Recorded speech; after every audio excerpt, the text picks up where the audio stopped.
Assalamualaikum warahmatullahi wabarakatuh. Para pemirsa, para penyuka sejarah,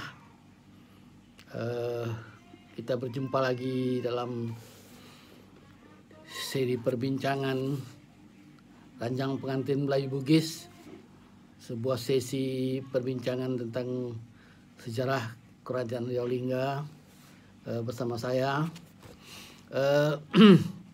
Ini adalah perbincangan yang kedua. Saudara-saudara sekalian, ada yang bertanya kepada saya, dalam kapasitas apa saya membincangkan tentang kesejarahan di Kerajaan Riau Lingga ini.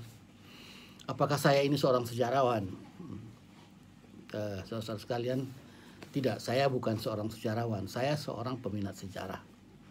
Saya menyukai sejarah dan saya memang termasuk anggota masyarakat sejarawan Indonesia. Saya anggota kehormatan.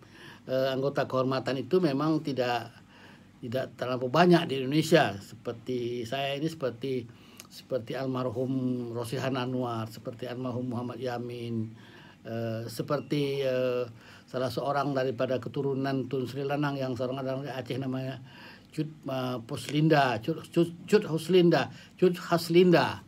Haslinda yang ada sekarang di Aceh, itu juga seorang anggota sejarah. Memang jumlahnya tidak banyak, tapi kami adalah bahagian dari masyarakat sejarawan Indonesia. Saya diberi anggota kehormatan itu karena dihargai karena minat saya pada kesejarahan. Saya menerbitkan beberapa buku sejarah yang memang saya dedikasikan untuk kepentingan pemahaman dan pembelajaran tentang terutama Kerajaan Riau Lingga, tempat di mana saya tumbuh dan dibesarkan. Kesukaan saya pada sejarah mungkin memang karena saya sejak dari sekolah menyukai sejarah. Mungkin juga karena saya ini dilahirkan dan dibesarkan di sebuah kota kecil di Pulau Singkip, kota yang menjadi salah satu sumber sejarah di kawasan ini, yaitu Bakung, yang kami selalu sebut sebagai ibu negeri Sekanak yang ada di Pulau Singkep. Oke. Saya memang telah menulis beberapa buku yang adalah terbelakang sejarah. Antara seperti salah satunya adalah buku Prasasti Bukit Siguntang dan Badai Politik di Kerajaan Melayu 1160 sampai 1946, sebuah buku yang saya tulis beberapa tahun yang lalu. Dan setelah saya menulis buku inilah oleh masyarakat sejarawan Indonesia, saya diberi penghargaan sebagai anggota kehormatan masyarakat sejarawan Indonesia. Saudara sekalian, kemarin kita sudah bincangkan sampai pada sosok tokoh Sultan Kerajaan Riau Lingga yang terakhir, Sultan Abdurrahman Muazzam Shah II. Ada pertanyaan yang menarik pada tokoh sejarah kita yang selalu ini, yang satu ini adalah mengapa dia dimakzulkan oleh Belanda? Walaupun dia bukan satu-satunya yang pernah dimakzulkan. Beberapa tahun sebelumnya itu mertuanya Sultan Muhammad Muzaffar Shah juga dimakzulkan oleh Belanda. Jadi dia ini adalah orang yang kedua yang dimakzulkan oleh Belanda. Dulu beberapa tahun sebelumnya adalah mertuanya Sultan Mahmud Muzaffar Shah. Mengapa dia dimakzulkan? Paling tidak menurut saya ada lima hal yang mengapa Belanda sampai melakukan tindakan untuk memakzulkan atau menurunkan dia dari tahtanya. Belanda melihat Sultan Abdurrahman Muazzam Shah ini mulai melakukan perlawanan, mulai membangkang terhadap kebijakan politik yang dijalankan oleh pihak Belanda sebagai kekuasaan yang memasukkan Kerajaan Riau Lingga sebagai kawasan jajahannya. Perlawanan yang pertama adalah Belanda mencurigai perlawanan ini sejak ia memindahkan pusat pemerintahannya dari Daik. Jadi sebelumnya pusat pemerintahan Kerajaan Riau Lingga ini ada di Daik, Lingga. Itu sejak dipindahkan oleh Sultan Riau Lingga yang pertama, Sultan Mahmud Riyad Shah pertama tahun 1787 ke Lingga, sampailah pada tahun 1900 pada masa Sultan Abdul Rahman menjadi sebagai sultan. Nah, pada tahun 1900, kira-kira setelah 15 tahun dia bertahta di Lingga, Sultan Abdul Rahman Muazzam Shah ini memindahkan pusat pemerintahannya dari Lingga ke Pulau Penyengat. Nah, pemindahan ini walau pada mulanya tidak disetujui oleh Belanda, tetapi Sultan Abdul Rahman berhasil meyakinkan Belanda bahwa dia memang perlu memindahkan pusat pemerintahan itu supaya lebih dekat dengan kedudukan presiden Belanda yang ada di Tanjung Pinang. Itu alasannya, antara lain bisa mudah berkonsultasi, mudah berunding, dan pihak presiden Belanda dapat selalu memonitor, memantau, menegur kalau dia melakukan kesalahan dan lain. Seperti itulah alasan politiknya kepada residen Belanda, sehingga akhirnya Belanda menyetujui. Tapi Belanda juga mesti ada satu agenda lain yang ada di belakang pemindahan pusat pemerintahan ini. Nah, kecurigaan pertama adalah karena di Penyengat pada waktu itu sudah berdiri satu lembaga penting yang sangat tidak disukai oleh Belanda. Namanya Rusdiah Club. Nah, Rusdiah Club ini didirikan oleh beberapa cendekiawan kerajaan Riau Lingga. Salah satu adalah adik daripada Sultan Abdul Rahman Shah, yaitu Raja Ali Kelana. Raja Ali Kelana dan beberapa intelektual muda yang dia ada kerajaan itu mendirikan sebuah lembaga namanya Rusdiah Club. Sebuah lembaga, sebuah perkumpulan para cerdik pandai. Di dalam mereka mendiskusikan tentang bermacam-macam soal, terutama katanya masalah agama, tapi kemudian mereka juga bicara masalah sosial, mereka bicara masalah ekonomi, mereka juga bicara masalah politik. Nah, masalah politik inilah yang dicurigai oleh Belanda, oleh residen Belanda dan kaki tangannya sebagai keinginan-keinginan tersembunyi untuk menentang kebijakan dan politik Belanda. Karena itu setelah pemindahan itu Sultan Abdul Rahman sangat diawasi oleh Belanda dan dianggap ada gelagat, ada tanda-tanda sultan muda yang dulu sultan muda yang dulu didukung oleh Belanda menjadi sultan itu punya keinginan untuk melakukan beberapa pembangunan politik. Nah, beberapa tahun kemudian apa yang dicurigai oleh Belanda itu memang kelihatan. Salah satu hal yang dilakukan adalah yang di dalam sejarah kerajaan Riau Lingga oleh para penulis sejarah dikenal sebagai namanya perlawanan budaya. Satu perlawanan politik yang dilakukan tidak dengan kekerasan senjata, tidak dengan tindakan-tindakan budaya, tindakan-tindakan kultural, perlawanan kultural. Menurut Hasan Yunus, salah seorang budayawan yang juga sejarawan yang penulis sejarah di kerajaan Lingga itu ada perlawanan kultural, perlawanan melalui tindakan-tindakan budaya. Nah, salah satu yang dilakukan oleh Sultan Abdul Rahman Muazzam Shah ini adalah masalah kasus bendera, di mana dia telah menaikkan bendera kerajaan Riau Lingga ini lebih tinggi daripada bendera Belanda. Dalam ketentuan Belanda mengharuskan bendera Belanda itu lebih tinggi daripada bendera kerajaan Riau Lingga. Nah, tapi pada satu acara pada tanggal 1 Januari tahun 1902 atau 13 seperti itu, Sultan Abdul Rahman Muazzam Shah telah menaikkan bendera kerajaan Riau itu di atas, lebih tinggi daripada bendera Belanda. Kemudian saat dia berlayar dengan kapal kerajaannya kemana-mana, dia mengibarkan bendera kerajaan Riau Lingga itu juga di atas bendera Belanda. Nah, ini ditafsirkan oleh Belanda oleh itu sebagai sebuah perlawanan politik. Ada keinginan untuk mulai membangkang terhadap kekuasaan Belanda yang pada itu menguasai Riau Lingga. Nah, itu tindakan-tindakan salah satu yang dianggap sebagai bahaya dan dianggap politik. Belum lagi tindakan-tindakan lain yang menunjukkan bahwa memang secara diam-diam Sultan Abdul Rahman dan para cendekiawan yang ada di Pulau Penyengat yang dimotori oleh adiknya Raja Ali Kelana dan beberapa tokoh lainnya itu secara diam-diam memang sedang menyiapkan perlawanan politik untuk melawan kekuasaan Belanda. Kebetulan pada waktu itu, pada era tahun 1945 dan seterusnya itu, di belahan dunia barat, terutama berpusat di Mesir, Turki dan lain, ada yang namakan gerakan nasionalisme pan-Islam dunia, itu gerakan perlawanan dunia terhadap kekuasaan penjajahan di negara-negara barat dan menggunakan Islam sebagai kekuatan pengikat, pendorong, penyatu gerakan-gerakan itu. Nah, gerakan pan-Islam itu yang sedang berkembang dan itu masuk dan berkembang melalui Singapura masuk ke penyengat ke kerajaan Riau Lingga. Nah, itu mempengaruhi pola pikir para intelektual kerajaan Riau Lingga dan menunjukkan perlawanan-perlawanan mereka pada waktu itu terhadap kerajaan Belanda. Nah, itu salah satu. Peristiwa bendera itu dianggap penting, pembangkangan budaya itu dianggap penting, perlawanan diam-diam yang dilakukan oleh Raja Ali Klana dan teman-temannya itulah menyebabkan antara lain mengapa Residen Belanda akhirnya perlu meminta nasihat dari seorang Senok Ogrony. Para pemirsa akan tahu Senok Ogrony adalah salah satu otak daripada perlawanan, otak yang menjadi arsitek, menjadi penasihat Belanda dalam menghadapi perlawanan rakyat Aceh.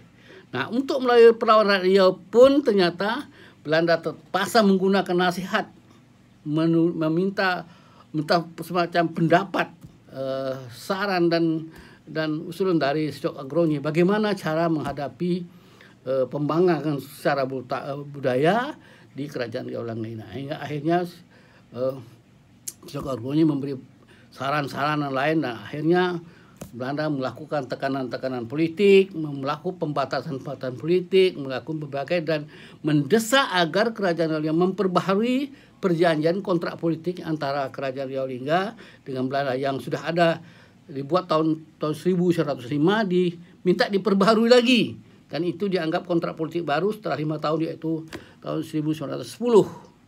Nah, pada waktu itu diajukan kepada Sultan Sulaiman Abdul Amsah, dan Sultan Sulaiman Abdul Amsah dinasihati oleh para cerdik pandai, pada tokoh-tokoh politik pada itu melalui Dewan Penasihat Kerajaan dan Rusyah Club dan seperti itu, secara diam-diam menolak sebagian besar daripada pasal-pasal yang dirancang diajukan oleh Belanda untuk ditandatangani oleh Sultan Abdul Rahman. Nah, inilah terkenal sekali namanya peristiwa Basing, di mana kontrak politik yang diajukan oleh Belanda diantarkan ke Pulau Basing, ke tempat perisyaratan Sultan Abdurrahman Muazzam Shah di Pulau Basing. Pulau Basing ada sebuah pulau kecil di depan Tanjung Siambang, di depan Dompak, di seberang Dompak itu ada sebuah pulau kecil. Itu selalu dijadikan oleh Sultan Abdurrahman sebagai tempat perisyaratannya, tempat dia bersunyi-sunyi di sana, dan kontrak politik di sana, dan Sultan Abdurrahman menolak untuk menandatangani perjanjian itu. Nah, beberapa indikator inilah kemudian menyebabkan Belanda akhirnya membuat keputusan bahwa Sultan Abdurrahman Muazzam Shah dan para intelektual kerajaan Riau Lingga yang lain ini sudah melakukan tindakan pembangkangan, dan ini membahayakan bagi keberadaan kerajaan Belanda di kerajaan Riau Lingga. Untuk itu tindakan yang harus dilakukan adalah dengan cara menurunkan Sultan Abdurrahman Muazzam Shah dari tahta kerajaan. Nah, akhirnya Belanda melalui kekuatan yang ada dari Gubernur Belanda di Melaka pada waktu itu mengirimkan satu angkatan perang ke Pulau Penyengat. Memang pada waktu itu Sultan Abdurrahman Muazzam Shah sedang tidak berada di Pulau Penyengat. Dia sedang pergi ke Lingga, dia pergi melakukan tradisi tahunan, yaitu mandi safar di sana bersama pejabat-pejabat kerajaan lain. Mereka berada di Lingga dan tidak ada. Nah, pada saat dia tidak ada di Penyengat itulah Residen Belanda melalui beberapa kirangannya mengirimkan angkatan perang mengepung Pulau Penyengat dan mendaratkan sejumlah pasukan di sana. Dan tempat yang pertama direbut itu bukan istana Sultan, bukan tempat-tempat lain, tetapi adalah gedung Rusdiah Club. Nah, gedung Rusdiah Club itulah pertama yang direbut oleh Belanda, dan di gedung Rusdiah Club itulah Belanda mengumumkan surat keputusan memakzulkan Sultan Abdurrahman. Jadi pemakzulan itu tidak dilakukan di istana, tidak dilakukan tempat-tempat yang saru, atau tidak misalnya dibaca di kantor Residen Belanda di Tanjung Pinang, karena Penyengat dan Tanjung Pinang itu kan dekat, tinggal seberapa saja sudah itu. Bisa artinya kalau dia mau memakzulkan secara lebih elegan, misalnya dia bisa memanggil Sultan itu ke gedung gubernur, gedung Residen, dari sana dimakzulkan, dibacakan surat. Tapi tidak, dia membaca surat keputusan itu di gedung Rusdia Club, tempat pusat cendekiawan, pusat perlawanan politik, pusat perlawanan budaya yang ada di Pulau Penyengat itu. Nah, itu sebuah catatan sejarah yang luar biasa bagaimana Belanda menghadapi perlawanan politik Sultan Abdul Rahman dan lain. Jadi Sultan Abdul Rahman adalah salah seorang sultan yang walaupun dia waktu diangkat menjadi sultan dia didukung oleh Belanda, tetapi pada proses kepemimpinannya, kesultanannya, dia telah melakukan tindakan-tindakan perlawanan budaya bersama tokoh-tokoh kerajaan itu untuk melakukan perlawanan secara diam-diam, melakukan perlawanan politik, membangkang semua isi kontrak yang dilakukan oleh Belanda, dan membuat Belanda sehingga akhirnya merasa sangat terganggu, sangat terancam, dan itu salah satu yang kebijakan yang harus dibuat putusan adalah dengan menurunkan sultan. Biarlah sebelum Sultan Abdul Rahman kembali ke Penyengat di tengah laut, dia dicegat oleh kapal kontrolir sebetulnya. Kontrolir itu satu tingkat di bawah residen, staf residen, kontrolir Pamrista namanya, Pamrista saya tidak betul ingat ejaannya seperti itu. Nah, dialah yang menyampaikan surat di tengah laut memberitahu bahwa Sultan dimakzulkan, dan pemakzulan sudah diumumkan di gedung Rusdia Club, di tempat Raja Ali Klana dan para intelektual yang lain ada berada, dan di sana sudah dikepung pusatnya. Dan waktu Sultan Abdul Rahman Muazzam sampai di Penyengat, Penyengat sudah dikuasai Belanda, dan kemudian Sultan memutuskan mengambil beberapa barang-barang penting yang dianggap penting dan membawa keluarganya, dan mereka naik kapal kerajaan dan kemudian memutuskan pergi ke Singapura dan meninggalkan Penyengat. Dan pada hari itu tahun 1911 peristiwa pemakzulan itu terjadi, dan berakhirlah dengan itu Kesultanan Riau Lingga yang sudah dibangun sejak tahun 1722, dan secara administratif memang pemakzulannya, pemusuhan itu pada tahun 1911, tetapi secara administratif peta pemerintahan, peta administrasi Kerajaan Riau Lingga itu dihapus oleh Belanda pada tahun 1912. Jadi lebih kurang 190 tahun Kerajaan Riau Lingga itu eksis di Riau ini, dan itulah sekarang wilayah yang kemudian dikenal sebagai Provinsi Kepulauan Riau sekarang, setelah dikurangi beberapa wilayah lain seperti Rete di kawasan Indragiri dan lain yang masuk ke Provinsi Riau sekarang, dan yang sisanya itu yang sekarang mulai dari Natuna sampai itulah dulu bahagian daripada kerajaan Riau Lingga yang diambil secara penuh oleh Belanda pada waktu itu. Nah, itulah. Jadi pemakzulan Sultan Abdul Rahman Muazzam itu bukan pemakzulan yang tidak punya alasan politis sama sekali, tetapi suatu pemakzulan yang ditandai dengan perlawanan politik yang dilakukan oleh Sultan Abdul Rahman dan para intelektual lain sepertinya yang ada di Kerajaan Riau Lingga. Sehingga itu merupakan catatan sejarah yang itu suatu peristiwa penting, dan itulah yang mengakhiri keberadaan Kerajaan Riau Lingga selama hampir 200 tahun itu, dan kemudian dicatat sebagai salah satu perlawanan politik yang sangat elegan, sangat cerdas, sangat berkualitas, yang sama dengan perang. Jadi walaupun tidak satu butir peluru pun yang ditembakkan oleh Sultan Abdul Rahman dan para pendukungnya, tetapi perlawanan politik yang dilakukannya itu merupakan sebuah bentuk perlawanan yang sangat dicatat oleh Belanda sebagai salah bentuk perlawanan politik yang berbahaya, dan menyebabkan kalau ini ditiru oleh kerajaan-kerajaan lainnya waktu itu berada di bawah kekuasaan Belanda, akan merupakan sebuah ancaman yang besar, karena perlawanan politik yang demikian itu, perlawanan seperti itu sedang menjadi tren pada waktu itu di dunia internasional, dengan dukungan penting dari apa yang disebut dengan pan-Islam yang berkembang di Mesir dan Turki.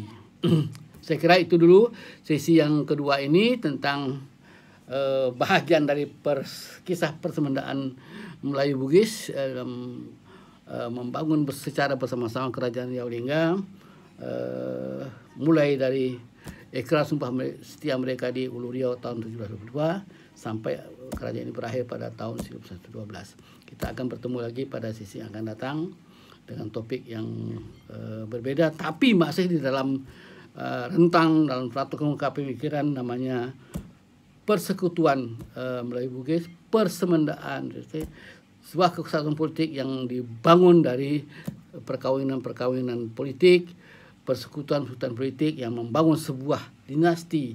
Malah saya karena kerajaan ini lebih dari hampir 200 tahun, saya sebetulnya menganggap ini sebagai sebuah kemaharajaan. Memang ada yang mengatakan kemaharajaan itu sama seperti kekaisaran itu harus lebih dari 100 tahun. Tapi Kerajaan Riau Lingga ini sudah lebih dari 100 tahun.